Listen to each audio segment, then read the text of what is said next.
Rutherford Issues with Bryan Barrett on FM 101.9 and AM 1450 Murfreesboro, FM 100.5 Smyrna. Listen and watch at WGNSradio.com. Rutherford Issues is powered by Middle Tennessee Electric.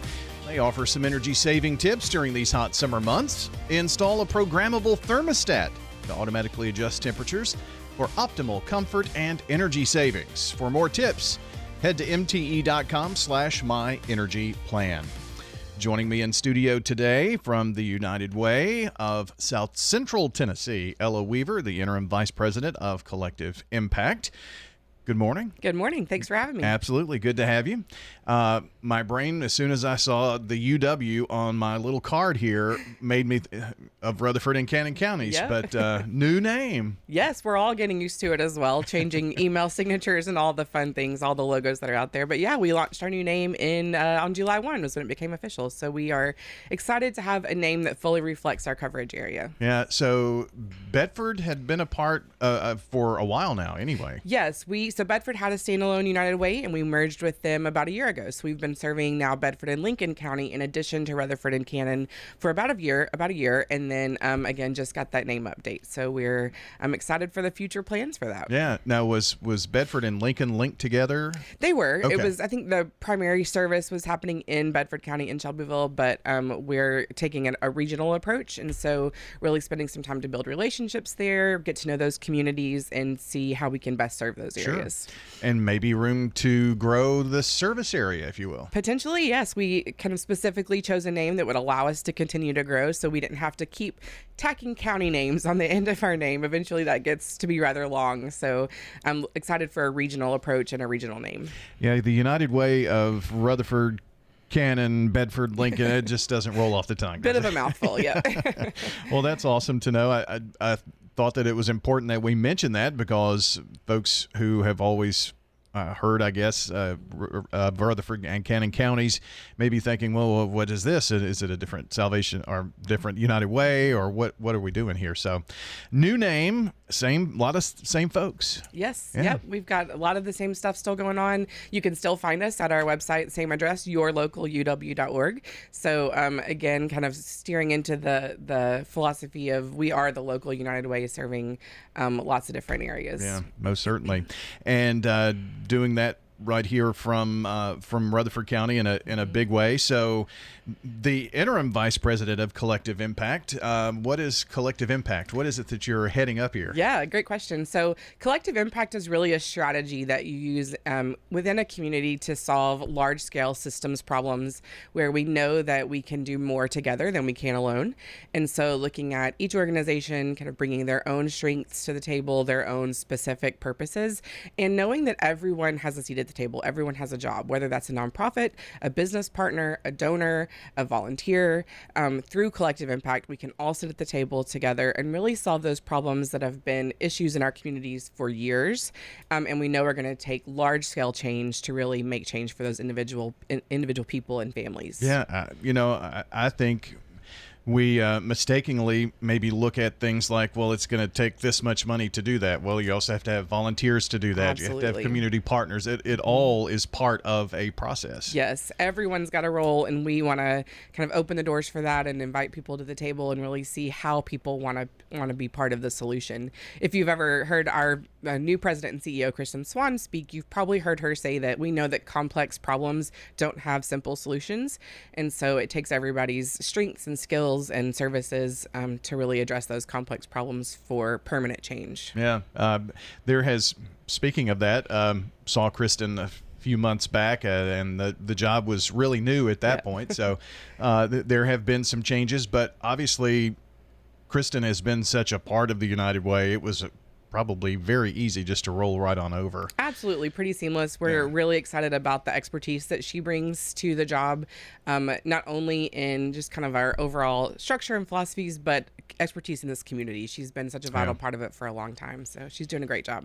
Well, we're going to talk a little bit today about some of the grants that have been awarded. And this is for Rutherford and Cannon counties specifically, and pretty big dollar amount here that's been grants awarded, I guess. That's right. We have over $800,000 awarded, $810,400 to be exact, I think, awarded to 35 different programs that all are connected to different agencies in our community. So it was a big year. We had lots of great applicants, some programs that were not awarded that are still doing great work. It was a really tough decision for our Community Impact Committee that makes those funding recommendations.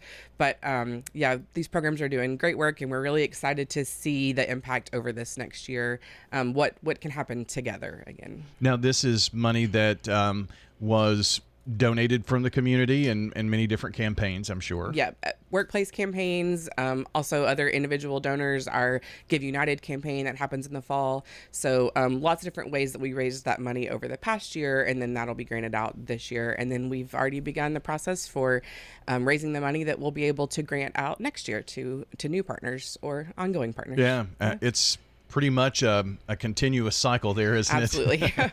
Raise money, have campaigns, give money, and start all over again. Absolutely, yep. So kind of walk us through the process, or maybe the categories is not the right word, but I mean, a lot of these agencies do different work. So how do you determine all of that? Yeah. So we have, we established bold goals for 2030 back in 2020-ish. And so those are 6 goals that we think will make a long-term impact on our community. And those were done through lots of community feedback, lots of experts, subject matter experts in the community who really understand the needs of our area. And so those resulted in 4 different impact areas. So that's mental health and substance abuse, early childhood development, financial stability, and healthy behaviors. And so all 35 of our programs that were awarded align with one of those, and are working towards some specific strategies and tactics that were identified that we think will move the needle in those areas. Mm-hmm. And so they each have to align with one of those, and then they're kind of lumped together a little bit within those categories. So they're sharing information and strategies and ways to impact those areas in the community. I mistakenly said just a moment ago, or almost did, the Salvation Army, because that was on my mind as one of those that could touch more than one bold goal. Absolutely. Yes. So many of our programs, actually, we're seeing that more and more. We know that all of these areas are interconnected, and it's difficult to have financial stability if you're struggling in other areas. It's different for children. I mean, it's difficult for children to be ready for kindergarten if they don't have their basic needs met at home, or their caregivers are struggling with mental health issues. So those are all absolutely interconnected, and many of our agencies are serving in multiple areas. This process from start to finish on deciding, I know that there are interviews involved. There's, paperwork that, that is done by the various agencies from start to finish. How long does this process take? Well, our application opens in early February. But before that, agencies and us as United Way are prepping for that. But that's when agencies can start submitting their applications. And then specifically, our Community Impact Committee spends hours reviewing those applications and trying their best to be objective in that application review, utilizing a rubric that really looks at the ways that we're trying to evaluate those applications. And then we announce those awards in mid-June. So what is that, a 5-ish month process with lots of hours and care and real concern about our area within those hours. So now, you mentioned a word that if you've got kids, you certainly know what it means, but rubric. So that's almost, I guess, for us old folks, it's kind of like a grading system or something like that, yeah, right? Yeah, absolutely. So we set up a rubric with the rating factors that we're looking for applications. So we're looking for agencies to have to be able to demonstrate their impact, to show us in the application how they're going to design their program to make the greatest impact on their clients. We're looking for agencies to show us that they're have an effective use of funding and an effective budget in place, and ways to sustain the program beyond our funding, because we're just really a drop in the bucket for a lot of agencies. And so all of those things are spelled out for our reviewers, and this score means this and this score means this, and I'm taking that all into consideration, as well as their written comments and kind of their overall perspective of a program. Now, is this the folks on the committee, do they do this collectively as a group, or is some of that work done individually, or a little of both? Yeah, both. They do their individual scoring on paper, submit those scores, and then the scores are really a guideline for us moving forward when we have a collective conversation about what those scores look like, what they really mean, which areas were scored lower or higher. This year we had some kind of bonus point categories that communicated our priorities for our funding, and for that this year was collaborative funding and programs that filled a gap in services. And so those weighed a little bit more in our rubric and our scoring process, because those are the things we were prioritizing in our funding process. And then when you get everybody together, there are arm wrestling, Absolutely. trying to figure out. Yeah, it was sort of a pre-Olympics. Yeah. We had. But I'm sure that collectively, when you talk about it as a committee, maybe eyes are open to something that another person did not see, and things like that. Yeah, absolutely. Our committee is coming from all different perspectives throughout the community, people who are who have been involved in the nonprofit space in this area for a long time, but also bring different levels of expertise in different areas, and have spent a long time looking at United Way's application process and have been with us through our transition in the way that we're prioritizing and awarding funding.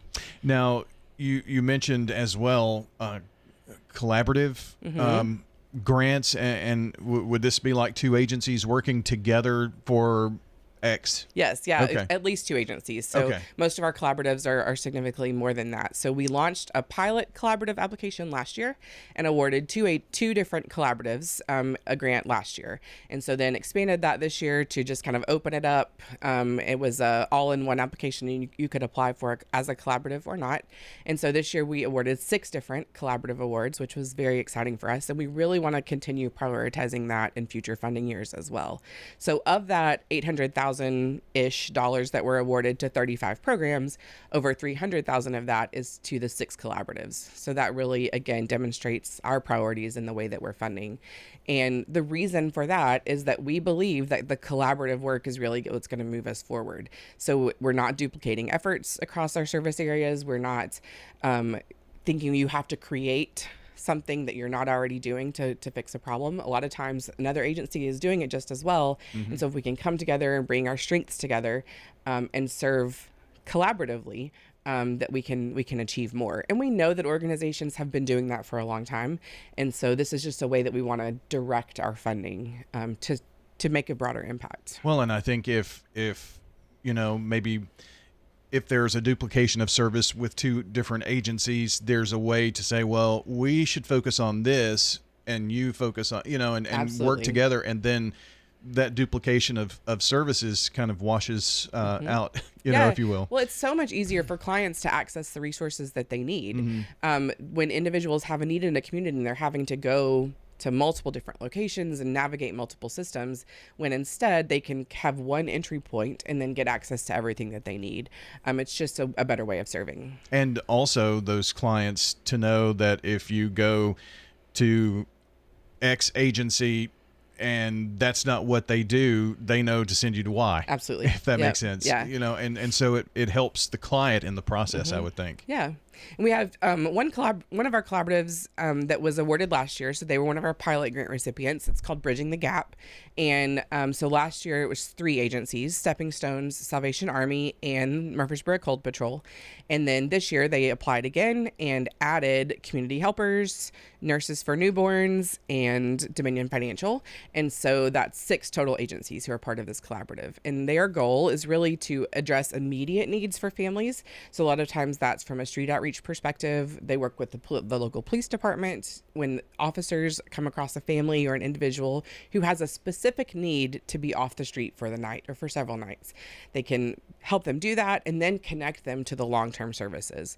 So we also have some collaboratives who are involving our local school systems, and it's a similar theme that we're seeing where they're working together to meet immediate needs, kind of what brings people in the door, and then helping them connect to long-term case management and helping them get on their feet, more working towards stabilization and permanent thrival in our community. Yeah, I mean, it's a very much a process for anyone, right? Yeah, and we're just really happy with the way our collaboratives are going and the way that people are getting creative and trying new things. We have another one this year that is Murfreesboro Cold Patrol and Prevention Coalition for Success, and they're working in harm reduction space. And so people who are dealing with substance abuse issues, and so again meeting their immediate needs, but then connecting them to treatment options. So a way to get people in the door and then helping them long term. Very good information here from the United Way of South Central Tennessee, and it will take forever to go through this entire list here, but I'm sure that there's a list of those maybe on the website somewhere. Absolutely. Yep. Again, so your local UW, let me try that again, yourlocaluw.org, and you can find all of our programs that we're supporting. And we also have a public dashboard that shows the measurements and our results of our outcomes from the previous year. And so we're still kind of gathering that information from this past year, but just a couple I can throw out if you want to hear some of our, because we are basing our funding on measurable outcomes. And so within our financial stability goals, we had 5 agencies measuring their clients' ability to obtain and maintain stable housing. And so for the 23-24 grant year, 86% of the clients that were measured in that category were able to obtain and maintain stable housing, which is excellent. And then within our mental health and substance abuse category, we have 8 agencies who are measuring their clients' ability to meet their treatment goals. And so for this year, we had 70% of clients made significant progress toward meeting their treatment goals across 8 agencies.